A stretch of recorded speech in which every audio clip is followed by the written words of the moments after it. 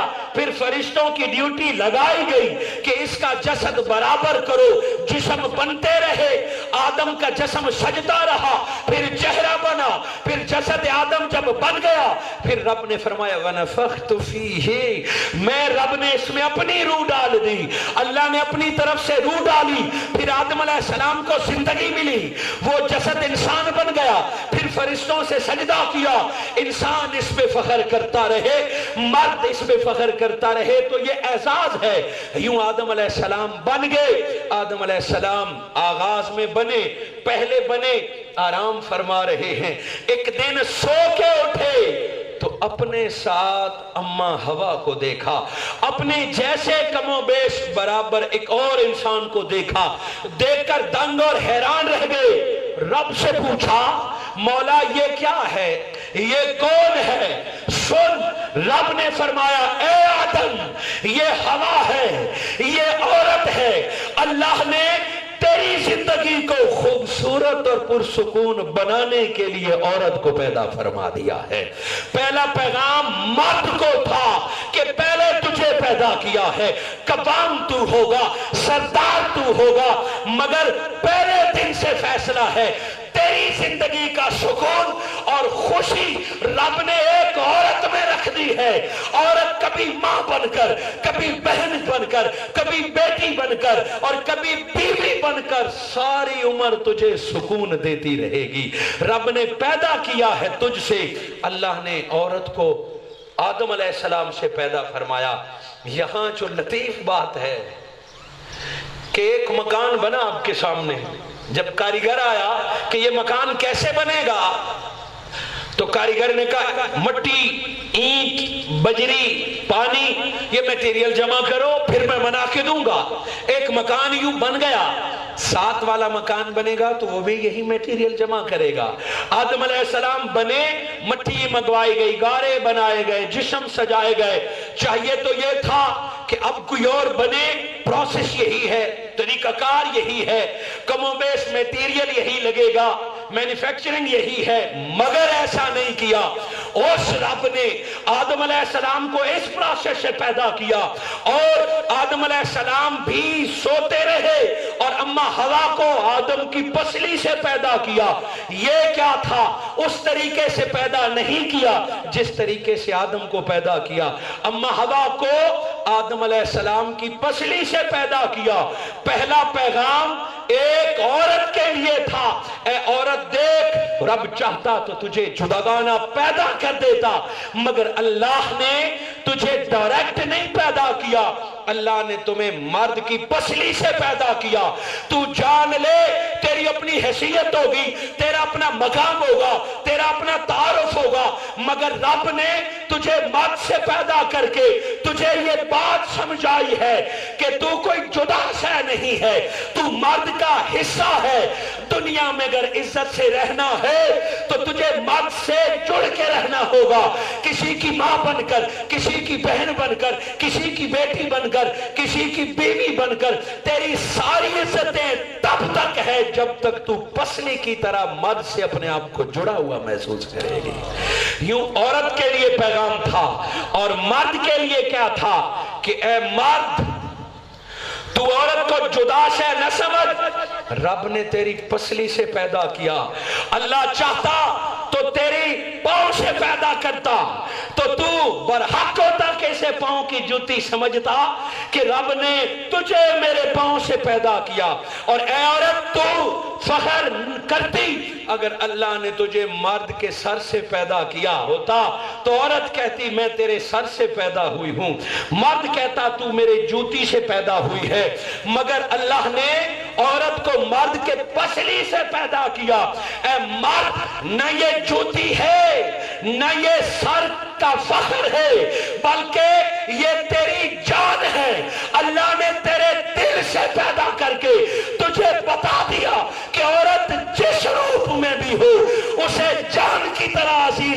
گے تو تیری زندگی بھی سنور جائے گی اور زندگی جنت بن جائے. اور وہ لطیف بات ابھی میں نے نہیں بتائی جو بتانا چاہتا ہوں. اس تخلیق کے اعتبار سے مرد کو پیدا کا گارا نہیں بنایا گیا, ہوا کا جسم فرشتوں سے نہیں سجایا گیا. جان لو عورت کو کیا عزت دی گئی ہے, عورت کو کیا پردہ دیا گیا ہے, عورت کو کیا مقام دیا گیا ہے. آدم کو بنایا تو ڈنکے کی چوٹ پہ بنایا, علل اعلان بنوایا, اوروں کے ہاتھوں سے بنایا. اور ہوا کو پیدا کیا, نہ فرشتے کو خبر ہوئی نہ آدم کو خبر ہوئی. رب نے بغیر کسی کو دکھائے, بغیر کسی کو چھوئے, رب نے آدم کی پسلی سے پیدا کر کے پیغام دیا. اسے عام نہ سمجھو, اس کی تخلیق بھی رب نے کی ہے تو خود پردے میں پیدا کی ہے کہ یہ اتنی مقدس ہے کہ فرشتے کو بھی چھونے نہیں دیا اور عزت کے ساتھ عورت کو پیدا کر دیا ہے. اے عورت اپنے آغاز کو دیکھ کہ تجھے فرشتے سے ہاتھ بھی لگنے نہیں دیا, فرشتے کو دیکھنے بھی نہیں دیا, اور آدم کی بھی نگاہ بند تھی اور اماں ہوا کو پیدا فرما دیا. تخلیق میں اگر آدم پہلے پیدا کیا گیا ہے تو اماں ہوا کو رب نے ڈائریکٹ پیدا کر کے عظمت بخشی ہے. کہ یہ تمہاری دلیل غلط ہے کہ بعد میں پیدا ہوئی ہے تو اس کی کوئی عزت نہیں ہے. محافظ کو پہلے پیدا کر کے پھر ہوا کو پیدا کیا ہے. تجھے تب پیدا کروں گا جب تیرا محافظ پہلے پیدا کر دوں گا. نعرہ تکبیر, نعرہ تکبیر, نعرہ رسالت. اللہ رب العزت نے عورت کو انسان بنایا ہے, اور آج ہم تھکتے نہیں کہ انسان اشرف المخلوق ہے. مخلوق میں فرشتے بھی آتے ہیں اور ہم اپنے آپ کو فرشتوں سے بھی اعلیٰ سمجھتے ہیں, اور انسان ہے بھی فرشتے سے اعلیٰ. پھر نہ جانے یہ کیوں بھولا جاتا ہے کہ انسان صرف مرد کو نہیں کہتے. اگر تم کہتے ہو کہ انسان اشرف المخلوق ہے تو عورت بھی انسان ہے. تم اگر فرشتے سے افضل ہو تو بطور تخلیق عورت بھی فرشتے سے افضل مقام حاصل کر سکتی ہے. انسان اشرف المخلوق ہے تو عورت بھی اشرف المخلوق ہے. پیدائش کے اعتبار سے جب رب نے فرمایا لَقَدْ خَلَقْنَا الْإِنسَانَ فِي أَحْسَنِ تَقْوِيمٍ کہ میں نے انسان کو بڑا خوبصورت پیدا کیا ہے. لفظ انسان بولا گیا ہے, لفظ مرد یا عورت نہیں بولا گیا. کہ مرد انسان ہے تو عورت بھی انسان ہے. پیدائش کے اعتبار سے انسان کو بھی اللہ نے خوبصورت بنایا. گویا مرد بھی خوبصورت ہے اور عورت بھی خوبصورت ہے. رہی بات عزتوں کی کہ ٹھیک ہے جی برابر ہیں, مگر عزتیں کس کی ہیں؟ مرد کو زیادہ عزت دینا یا عورت کو کم عزت دینا یہ خدائی تقسیم نہیں ہے, یہ بندے کی اپنی تقسیم ہے, یہ جاہلیت کی اپنی تقسیم ہے. اللہ رب العزت نے پہلے فرمایا سارا انسان معزز ہے, پھر فرمایا اِنَّا اَكْرَمَكُمْ عِنْدَ اللَّهِ أَتْقَاكُمْ. جاننا چاہتے ہو کہ اللہ کے ہاں عزتوں کے لائق کون ہے؟ رب کے ہاں عزتیں کس کی ہیں؟ مرد اپنی جگہ پہ, عورتیں اپنی جگہ پہ. رب کو پیارا وہی ہے, مرد ہو یا عورت ہو, جو تقوی میں بڑھ جائے گا وہی رب کا پیارا بن جائے گا.